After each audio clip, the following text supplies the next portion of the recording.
Hello everybody, welcome back to From Rhythm to Algorithm. We are back in the park after a day at the zoo.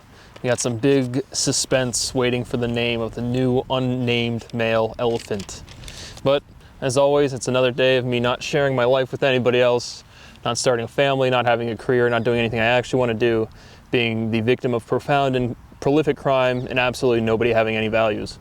So shout out to the Ohio State Buckeyes. I hope you guys formed a good rhythm and were really efficient at scoring touchdowns today in your football game. And now it's, time for the adults in the room to actually do the work. You guys go play your games, go have a nice meal, go celebrate, and I'll do all the thinking for you guys, because after you stuff your dick and ejaculate into your wife's pussy and a kid pops out, well, it's time to educate them, and you guys don't know how to. So I'll be happy to provide you more free education if you guys can't raise your own kids. So we had the big breakthrough yesterday to switch the syllables of sensorality to sourcinality. Doesn't really matter. We're just iterating all of these any iteration of these syllables, of these letters, of these words, of these sounds to try to find the stabilizing theorem. Moving through a lot of that stuff again today. Sourcinality is sourcensality. Synality is sourcin. Brad, that's not a word. Correct, right? To demonstrate to you this consistency, we have to pair up two things that effectively aren't words, and then it will derive into words. But sourcin, worsen. Speciality worsens. An interesting dichotomistic pair, source, right? Here's another one of these examples where it's like the guy who's like, in plus normal, or if plus normal isn't informal, it's a prefix, right? Here's another one of those where it's like, it's not obvious, but it isn't, right? Source, right? What two words are iterated there, right? Clearly it's sour, right? Source, the base word is sour, right? No, right? Source is iterated of sore, right? If you put the U and the C, because it sounds closer, you can hear the pronunciation. Sore, source, sour, source.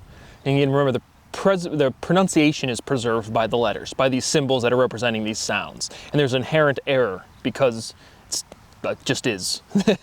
Well, I guess you could say more specifically, everything is unique, and to represent anything else, right? If you put an equation sign, nothing is anything else. So you're always gonna have some error representing one thing with anything else. But again, another one of those types of things that I got to later in the derivation, because I like to read to you the theorems that I derive to you in order that I derive them. It doesn't really matter, but another one was citation and excitation, right? If you cite somebody, right, you might be referencing their work in a physics or math proof or whatever, a citation. You might be a police officer, fuck them, issuing a citation, a fine, right? But then in physics class, you have an excitation. Linguistically, obviously, they're very similar.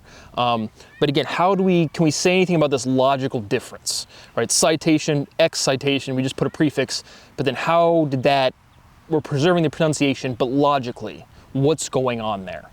Because logic makes sense, so there's some sort of sense to this, but when you have something like citation to excitation, and again, an electron is not an excitation of a field, stop saying that stuff. It's bad juju. But again, logically, how does that happen? Or does it? Or again, is it some aspect of this differentiation where you take things that are linguistically similar, then you differentiate them, but then there's clearly words that are linguistically and logically similar. What's going on? What can we say? Sourcinality is senity. Sourcinality is senitality. Sourcinality is obscenity. So now again, we can have another little logical renormalization there, right? Censorship limits obscenity, right? Forget every letter, there'll be words on the screen for some of these parts, but just if someone came up to you and said, censorship limits obscenity, you'd be like, yes, totally, 100% agree. And so again, all of these forms of words that you've literally never seen before still apply and have as specific meanings as every word that you do know and do use. Again, another one of these aspects of some sort of inherent symmetry where there are no even prime numbers. All of these word forms that literally have zero frequency of use or extremely, extremely small is just, again, some sort of aspect of internal symmetry. Which again, still is the coolest, I think, the coolest emergent, direct results. I've never heard that word. It's yeah, because it's not it's the same reason why you don't have any even prime numbers. Senality censors obscenity. Senality sensoralities obscenities. Again, just working through the syllables, none of these steps, all of these steps are important, none of them are the final one, just moving through. Sensorality, again, this one will be spelled on the screen, but remember when we derived censors, S-E-N-S-E-R-S, now makes no logical sense and it does not exist. And censors, C-E-N-S-O-R, do not exist because I would generalize to sensorality with an S, not a C. But again, it's like we're just trying to find this unique syllability, so does it really matter? And we get to later in this derivation that I did today, is I iterated the words that aren't words to like see if anything happened. I don't know. Again, we're at the very end. All this shit doesn't really matter. And I'm sure science team already has the answer. But sensorality is sourcinality. Again, that's a purely linguistical differentiation. And it'll be on the screen. Surality is synality. Sourcinality is the domain of sensorality.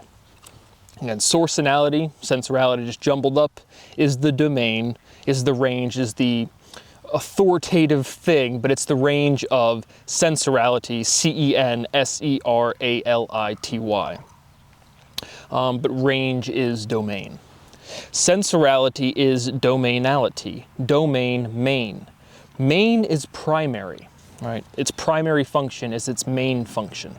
So now we have prime numbers, we have main numbers. So again, more generally than numerals, numerics, we just have another word that's logically consistent to prime, main. Domain, right, we can break that down to, again, two complete words, do, main. Sensorality is mainality. Speciality is pain. Anxiety is anticipatory. Excitation, anticipation. I guess pain and anxiety. Go ask anybody, what is pain, what is anxiety? They're not well defined, and they just aren't. You go into the doctor's office, it says like your perceived pain rating. You're like, how did you describe your anxiety? They don't mean anything, right? Things that are well defined have very clear physical processes they pair to. Running, jumping, swimming, writing, thinking, so on and so forth. Yeah. Sensorality anticipates. Sensorality participates. Citation, excitation. We talked about that at the beginning. But here's where I just said, okay, it's like, so now we kind of can renormalize again logically and say, right, censorship. C-E-N-S-O-R S-H-I-P. But point being is like of this word family, that is the word of all of these words that is well defined, right? Censorship, you've spelled it wrong, but that's the part of this word family that society has established, right? Piers Morgan, uncensored. Censorship, always spelled with a C. It's wrong, but that's not the point. Again, our stabilizing theorem and our new axiom are some sort of, again, a past tense or some part of this word family that's completely stabilized, it will never change. All of the definitions in R3 that we use, like sensorality with an S, it's an open definition. It is able to change because it's relative to all the other words. But things that describe the past are definitive. And so, but regardless, we have a bit of evidence, linguistical, empirical evidence, censorship spelled with a C. So now we just put, classic case of we just put an ality at the end. So we have censorshipality with, again, the spelled with the C. Again, any linguistical difference will be on the screen. Sensorality is sourcenshipality. Now again, going back to the sensorality, sourcinality, but with a C. But we're using the censorship part. And it doesn't really matter. Sensorality ships. Shipping sends. Send it. Ship it. Censorship, sensorality, sourcinality. Sensorality is sourcinality. Sourcinality is algorithmicality. Senality is senile. Senility is senescence. Right? Senescence, your natural process of your cells dying. Sensorality is not senescence, senescensality. Right? Life is not death. That's what that means logically. A bunch of words to say that, or at least that step. But senescence is apoptosis. Because we're going to remember we're just connecting things very clear in biological ontology. Senescence and apoptosis are the exact same thing. Because typically when you get apoptosis, you're talking about cancer cells not being apoptotic, but just the natural process of your cells dying. We have two different words for it, right? Senescence is kind of more just you're getting senile, and then apoptosis, but it means the same thing, right? The natural process of your cells dying. Infinitesimality is infinitesimality. Again, messing around with these suffixes, but again, we have to scale all of these words to complete generality for them to be like the solvable form of the solutions. And then from this, it is what it is, we derive down, but it won't be it is what it is. It'll be, again, sensorality is something else, and then we just derive down to the final answer. It takes like 2 seconds. We just have to get them in the right forms, as we've been doing on part, I think this is 199. And again, you'll see just a mountain of derivation. Again, the 2, 3, 4 year chunk of me not uploading specifically science videos, I was still deriving every single day over email. So it's not like I wasn't doing work, I just wasn't making videos. And again, there's no difference to me. I've done this whole process over email, I've done this whole process in my head, and now I'm doing it with lecture videos.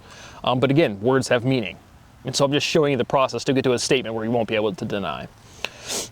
But again, to the mility, to the mality, again, I think it's just you have to have the alities at the end. I don't know. But it's definitely, that's a complete generality, and then you derive down. Because again, at the end of these things, I feel like I know nothing. I've done this whole process. I solved all of science. I effectively solved all of science, and I'm over here like, it doesn't matter what syllable goes here, it just has to be close enough, and then it'll just pop out. In our final theorems today, a structure is an apparatus.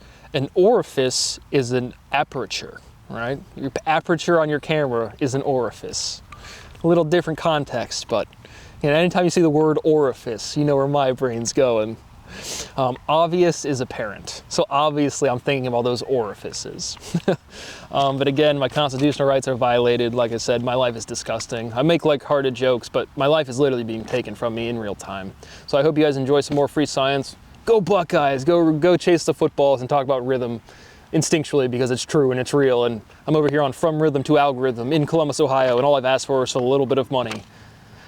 And the answer is still no. So fuck me, I guess. But here's some more free shit. See you on the next one.